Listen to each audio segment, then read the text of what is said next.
I had a student come up after one of my yoga classes, kind of describing me, how she was feeling during the class and how she received all of the postures and cueing. She asked me if I've ever been stressed because she says I have such a grounding presence. And I immediately told her, for sure, definitely have my fair share of stress.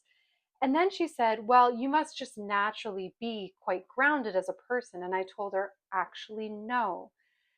And this is because I have been working on this for a long time, that it is now a place that I can go to whenever I am stressed. So if you met me before I started teaching yoga, before I even went into the world of yoga, I was a burnt out master student who was drinking energy drinks all the time, coffee all the time, smoking all the time, cigarettes, basically constant stimulation, constantly in my sympathetic state. That with repeated practice of yoga, meditation, breath work over and over and over again, I was able to cultivate my own space in myself, my own version of my grounded paradise.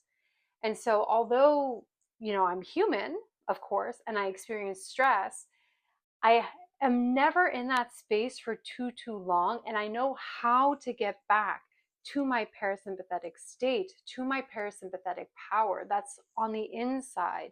It's not dictated by what happens around me. And what I find interesting with my yoga students that come to my classes a lot is that they experience that parasympathetic power within themselves, and that they don't have to have it just in the yoga class, but all of those tools that get them to that relaxed state, they can sprinkle throughout their day. And the more that we do it, the stronger that state is, and basically becomes our new baseline, so that we shift into a stressful state, a tired state, an irritable state, we can come back to our home base. So don't get it twisted. I was not born a grounded yoga teacher. Lots and lots of stimulation to be able to be grounded enough to be able to ground other people.